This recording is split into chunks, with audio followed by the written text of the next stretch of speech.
உங்கள் பிசினஸ் உங்கள் ஏரியாவில் டெவலப் ஆகணுமா? இன்றே விளம்பரப்படுத்துங்கள் சென்னை எக்ஸ்பிரஸ் நியூஸ் பேப்பரில். இன்றைக்கி வந்து எஸ்ஆர்எம் யூனிவர்சிட்டியும் அனபான் லிமிட்டடும் ஒரு ஆராய்ச்சி ஒப்பந்தத்துக்காக வந்து கையெழுத்து போட்டிருக்கோம். இதில் என்னென்ன நார்மலாக ஒரு பல்கலைக்கழகம் இருக்குதுன்னா அங்கே வந்து டீச்சிங் நடக்கும். அந்த டீச்சிங் தவிர அது முக்கியமான விஷயம் ரொம்ப ரிசர்ச். நம்ம ரிசர்ச்சுன்னு சொல்கிறது ஆராய்ச்சி. அந்த ஆராய்ச்சி அப்படி செஞ்சாலும் அது வந்து சந்தைக்கு போகிற அளவு இருக்கணும். அது சந்தைக்கு போகிற அளவு இருக்கிற மாதிரி நம்ம கொண்டு வந்திருக்கிறது இந்த அனபான் லிமிடெட் வழியாக அது வந்து எஸ்ஆர்எம்க்கு இப்போ அது முடிஞ்சிருக்கு. இதன் வழியாக எஸ்ஆர்எம் யூனிவர்சிட்டியில் ஆராய்ச்சி செய்த ஒரு பொருள் எஸ்ஆர்எம் யூனிவர்சிட்டி ஆய்வாளர்கள் செய்த ஒரு பொருள் சந்தைக்கு போய் சேருது. அதுக்கு அனபான் லிமிடெட் துணையாக இருக்குது. இதில் என்ன விசேஷம்னா, இத்தனை நாள் வரைக்கும் அனபான் லிமிடெட் டிஆர்டிஓ, ஐஎஸ்ஆர்ஓ போன்ற முக்கிய நிறுவனங்களுக்கு அல்லது பெரிய நிறுவனங்களுக்கு இருந்து அவங்கள்ட்ட டெக்னாலஜி வாங்கி அதெல்லாம் பண்ணிகிட்டு இருந்தாங்க. இப்போ ஃபஸ்ட் டைமாக ஒரு யூனிவர்சிட்டி கூட, அது எஸ்ஆர்எம் யூனிவர்சிட்டி கூட ஒரு ப்ரைவேட் யூனிவர்சிட்டி கூட சேர்ந்து இந்த மாதிரி பண்ணுறாங்க. இதுக்கு அவங்க 1 கோடி ரூபா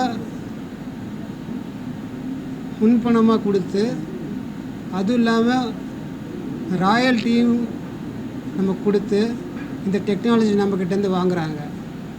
ஸோ இதற்கு நாங்கள் வந்து அவங்களுக்கு ரொம்ப கடமைப்பட்டிருக்கோம். இந்த மாதிரி ஒரு கல்வி நிறுவனமும் ஒரு தொழில் நிறுவனமும் சேர்ந்து ஒர்க் பண்ணும்போது தான் நம்மளுடைய இன்னோவேஷன் அதிகமாகி அதுக்கு உங்களுக்கு நிறைய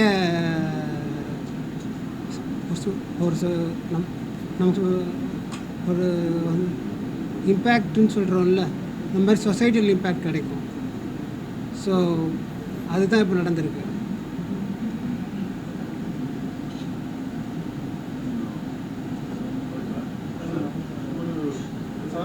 நீங்கள் வந்து நிறைய நிறுவனங்கள் கூட இணைந்து பணியாற்றிருக்கீங்க. அந்த மாதிரி நிறுவனத்தில் கூட இணைந்து பணியாற்றுவதற்கும் ஒரு கல்வி நிறுவனத்தில் இருந்து இணைந்து பணியாற்ற வித்தியாசம் இருக்கா? இது ஏதாவது மாற்றங்கள்?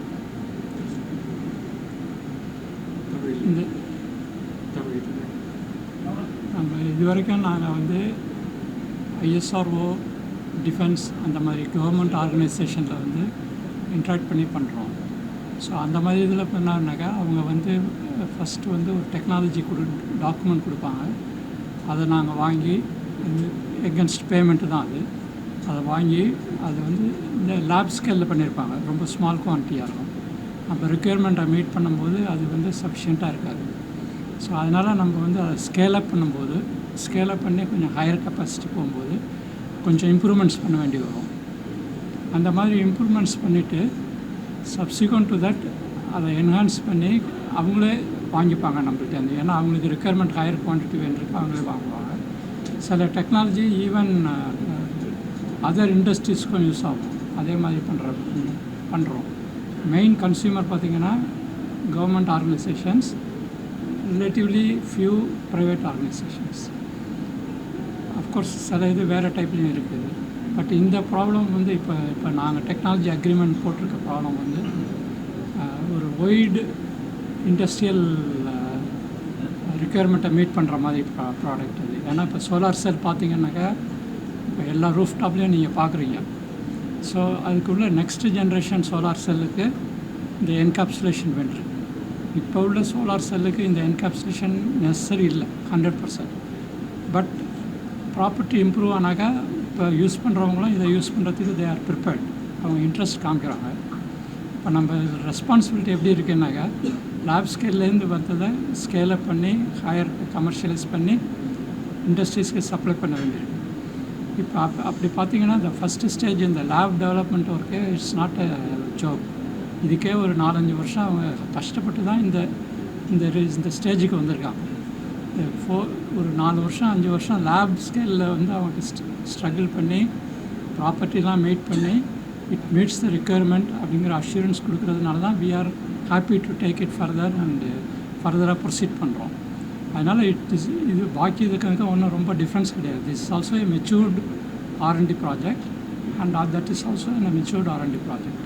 அதனால் it's comparable to other research products கவர்மெண்ட்லேருந்து நாங்கள் வாங்குறதும் ஈக்குவலி சேம், ஒன்றும் பெரிய டிஃப்ரென்ஸ் ஒன்றும் கிடையாது. That way it's a good project. We are happy to take it and proceed further. சொல்லும்போது இது வந்து இண்டஸ்ட்ரியல் பார்க்காக மாற்றணும் அப்படிங்கிற மாதிரி சில விஷயம். இது 19 ப்ராஜெக்ட்ஸ் சக்ஸஸ்ஃபுல்லாக ட்ரான்ஸ்ஃபர் பண்ணியிருக்காங்க மென்ஷன் பண்ணியிருந்தாங்க.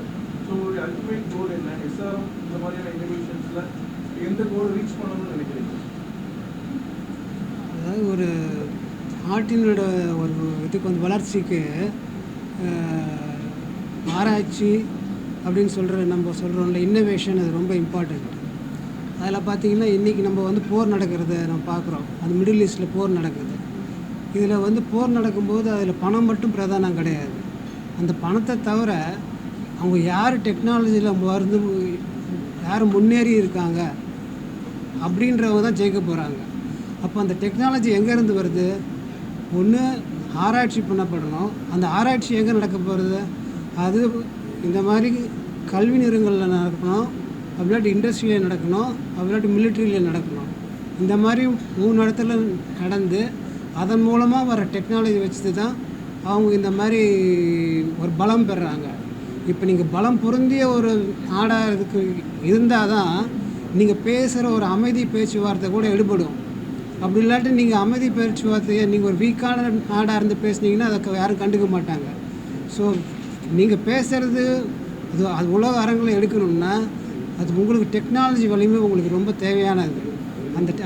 அந்த டெக்னாலஜி வலிமையை வந்து கொடுக்க போகிறது அப்படின்றது பல்கலைக்கழகங்கள், அப்புறம் வந்து கல்வி நிறுவனங்கள், கல்லூரிகள், இங்கே நடக்கிற ஆராய்ச்சிகள் தான்.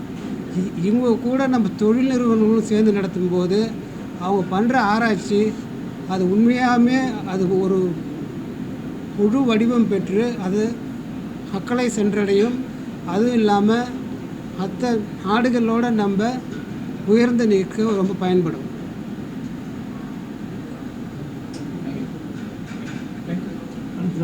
அவரு கேட்குறீங்களா?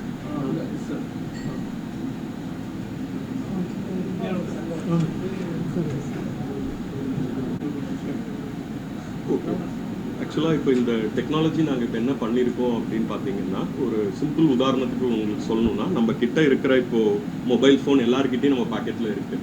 இப்போ மொபைல் ஃபோன் வாங்கினோட நம்ம முதல்ல என்ன பண்ணுறோம், அதை ப்ரொடெக்ட் பண்ணுறதுக்கு ஒரு டெம்பர் கிளாஸ் போட்டுறோம். இது எதுக்கு பண்ணுறோம் அப்படின்னா, அந்த மொபைல் கிளாஸில் இருக்கிற அந்த டிஸ்பிளே வந்து heart of the system.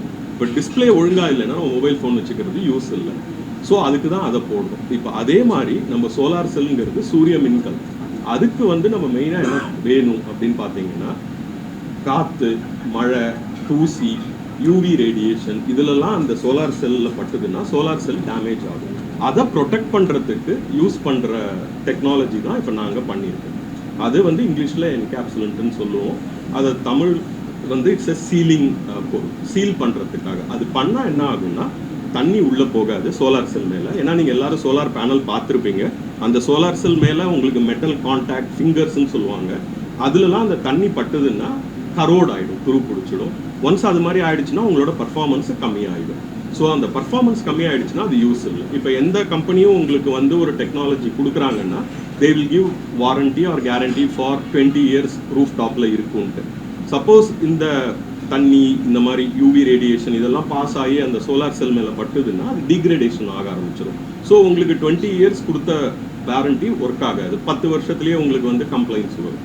So அதெல்லாம் இல்லாமல் இருக்கிறதுக்காக தான் எல்லா பேனல்ஸ்லையுமே இந்த என்கேப்சுலேஷனுங்கிற ஒரு ஃபிலிம், பாலிமர் ஃபிலிமை சீல் பண்ணுறதுக்காக கொடுக்குறாங்க. அது எப்படி பண்ணுவாங்கன்னா, ஒரு சோலார் வேஃபர் இப்படி இருக்குன்னா மேல் பக்கமும் அது இருக்கும், கீழ் பக்கமும் இருக்கும்.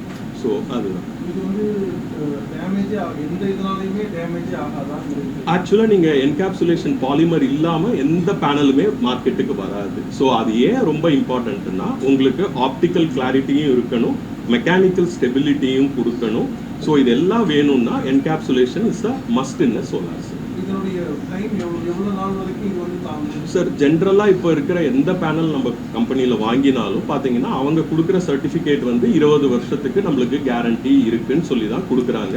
ஸோ மினிமம் ஒரு என்கேப்சுலேஷன் மெட்டீரியலாக இருக்கட்டும், இல்லை சோலார் செல்லுக்குன்னு யூஸ் பண்ணுற கிளாஸாக இருக்கட்டும். நான் வந்து என்னோட ஒரு ப்ராடக்ட்டை மட்டும் சொல்லலை, சோலார் செல்லில் ஒரு 5-6 காம்பனன்ட் இருக்குது. ஒன்று வந்து வேஃபர், ஒன்று வந்து கிளாஸ் ஷீட், ஒன்று வந்து என்கேப்சுலன்ட், இன்னொன்று வந்து பேக் ஷீட். இது அப்புறம் அலுமினியம் ஃப்ரேம், அதுக்கப்புறம் சோல்டரிங் பண்ணுற ஒயர்ஸ், பைபாஸ் டயோட், இத்தனை காம்பனண்ட்டும் சேர்ந்தது தான் ஒரு மாட்யூல். இது எல்லாமே பார்த்தீங்கன்னா ஒரு 20 வருஷமாவது கண்டிப்பாக அது எந்த டிகிரடேஷன் எந்த பிரச்சனையும் இல்லாமல் ஒர்க் பண்ணணும். மார்க்கெட்டில் இருக்கிற காம்படிஷன்ஸ் எப்படி இருக்குது? அதாவது இந்த உங்களுக்கு நீங்கள் ப்ராடக்ட் பண்ணியிருக்கிற மாதிரியே வேறு காம்படிஷன்ஸ் இருக்கா? அதுக்கும் முக்கியமான சார் ஆக்சுவலாக இப்போ பார்த்தீங்கன்னா நாங்கள் பண்ணியிருக்கிற இந்த பாலிமர் ஃபிலிம்ங்கிற என்கேப்சுலன்ட் பார்த்தீங்கன்னா இப்போ ஃபியூச்சரில் இருக்கிற டெக்னாலஜிக்காக பண்ணியிருக்கிறது. இப்போ இருக்கிற டெக்னாலஜிக்கும் இது யூஸ் பண்ணலாம். பட் ஆனால் அந்த மார்க்கெட் வந்து it's a very matured market. இப்போ இருக்கிறதுக்கு வந்து நாங்கள் இது பண்ணலை. இப்போ வந்து உங்களுக்கு எஃபிஷியன்சி ஒரு சிம்பிளாக உதாரணத்துக்கு சொல்லணும்னா, இப்போ இருக்கிற மாடியூலோட எஃபிஷியன்சி 20% இருக்குது. இப்போ நாளைக்கு வர டெக்னாலஜிஸ், எந்த டெக்னாலஜி, டாப்கான் ஒரு டெக்னாலஜி இருக்குது, டேண்டம் செல்ஸ்ன்னு டெக்னாலஜி இருக்குது, நிறைய டெக்னாலஜி நிறையா பேர் ஒர்க் பண்ணிட்டு இருக்காங்க. அதுக்கு வந்து இப்போ 20% இருக்கிற எஃபிஷியன்சி வந்து இந்த பேனலுக்கு 25 ஆகலாம், டேண்டம் டிவைசஸ்க்கு 30 கிட்ட போகலாம், 30% எஃபிஷியன்சி கிட்ட வரலாம். என்ன அட்வான்டேஜ்னா இதே சைஸில் ஒரு 20% கொடுக்குற பேனல் நாளைக்கு 30% கொடுக்க போகுதுன்னா, நீங்கள் ஒரு வாங்குறீங்க, உங்கள் வீட்டுக்கு ஒரு சோலார் சிஸ்டம் வாங்குறீங்கன்னா you will get a better relation to your cost what your investors. அதுக்காக நாங்கள் இது பண்ணுறோம். இப்போ உங்களுக்கு தெரியும் பிளாஸ்டிக்குடைய பயன்பாடு வந்து எவ்வளோ அதிகமாகிடுச்சு. ஸோ இதனுடைய வேஸ்டேஜ் எந்த அளவுக்கு சுற்றுச்சூழல் பாதிப்பு ஏற்படுத்துமா? அதுக்கான சார் இது ஆக்சுவலாக ரொம்ப ரொம்ப நல்ல கேள்வி. இது வந்து எந்த மாடியூல் பார்த்தீங்கன்னாலும் இப்போ இந்தியன் நம்ம கவர்மெண்ட் ஸ்கீம்ஸ் எதுவாக இருந்தாலுமே இப்போ ரிசர்ச்சர்ஸ்லாம் அவங்க என்ன சொல்கிறாங்கன்னா, இந்த சோலார் மாடியூலுங்கிறது ஒரு 25 வருஷத்துக்கு அப்புறம் அதுக்கு வந்து ஒர்க் ஆகலைன்னா நீங்கள் தூக்கி தான் போட போகிறீங்க. அப்போ தூக்கி போடும்போது நீங்கள் என்ன பண்ணணும்னா அதில் இருக்கிற காம்பனன்ட்ஸை நீங்கள் கண்டிப்பாக எடுக்கணும். ஏன்னா எல்லாமே விலை உயர்ந்த காம்பனன்ட், சிலிக்கன் வேஃபராக இருக்கட்டும், அதில் போடுற சில்வர் மெட்டலாக இருக்கட்டும், அதுக்கு யூஸ் பண்ணுற கிளாஸாக இருக்கட்டும், எல்லாமே விலை உயர்ந்த மெட்டீரியல்ஸ். இதெல்லாம் நம்ம ரிகவர் பண்ணணும்னா இந்த என்கேப்சுலேஷன் நம்ம ஒட்டுறது வந்து அந்த வேஃபர்லேருந்து ஈஸியாக பிரிஞ்சு வரா மாதிரி இருக்கணும். இப்போ இருக்கிற எந்த பொருளும் அந்த மாதிரி இல்லை. ரொம்ப கஷ்டப்பட்டு மெக்கானிக்கலி ஹை கண்டிஷனில் ப்ராசஸ் பண்ணணும், இல்லை தெர்மலி ரொம்ப ஹை டெம்பரேச்சரில் ஹீட் பண்ணி எடுக்கணும். இப்போ நானும் எங்கள் கொலாபரேட்டர் என்னோட கொலீக் செந்திலாண்டவனும் இப்போ இந்த மாதிரி ஒரு விஷயத்துக்கு தான் எங்களோட நெக்ஸ்ட் ரிசர்ச் இப்போ போயிட்டு இருக்கோம். நீங்கள் கேட்ட எக்ஸாக்ட் கேள்வி தான் இப்போ நாங்கள் ஸ்டார்ட் பண்ணியிருக்கோம். ஸோ ரீசைக்கிளபிள்ங்கிற ஒரு வார்த்தையை தான் நீங்கள் எதிர்பார்க்குறீங்க. அதுதான் இப்போ நாங்கள் அடுத்த ப்ராஜெக்டாக ஸ்டார்ட் பண்ணியிருக்கோம் சார். இந்த ப்ராஜெக்ட் இது வந்து only for next generation solar செல்ஸ்க்கு இப்போ மார்க்கெட்டில் இருக்கிற என்கேப்சுலன்ட் மாதிரியே தான், சேம் என்கேப்சுலன்ட். பட் நீங்கள் கேட்ட கேள்விக்கு just we are starting research. எல்லாம் நல்லபடியாக நடந்ததுன்னா maybe another 4-5 years we will meet again with a new product. இல்லை சார், ஆக்சுவலாக எந்த என்கேப்சுலேஷன் மெட்டீரியலாக இருந்தாலும் மெயினாக நம்மளுக்கு வந்து சூரிய மின்கலம் சோலார் செல்ங்கிறது லைட் எவ்வளோ ஷைன் பண்ணுதோ அது எலக்ட்ரிசிட்டியாக கன்வெர்ட் பண்ணுது. ஸோ அதனால இந்த பாலிமர் ஃபிலிம் வந்து ஆல்மோஸ்ட் 95% to 98% டிரான்ஸ்பரண்ட்டாக இருக்கணும். அது வந்து ஒளி நம்மளுக்கு வந்து ஈஸியாக உள்ளே போய் சோலார் செல் மேலே படணும். அதனால இது வந்து complete transparent materials. Thank you. Classified ads, display ads, சிறிய விளம்பரம் முதல் பெரிய விளம்பரம் வரை அனைத்து கடைகளிலும் வீடுகளிலும் இலவசமாக டிஸ்ட்ரிபியூஷன் செய்து தரப்படும். சென்னை எக்ஸ்பிரஸ் நியூஸ் பேப்பரில் always your neighbourhood news paper.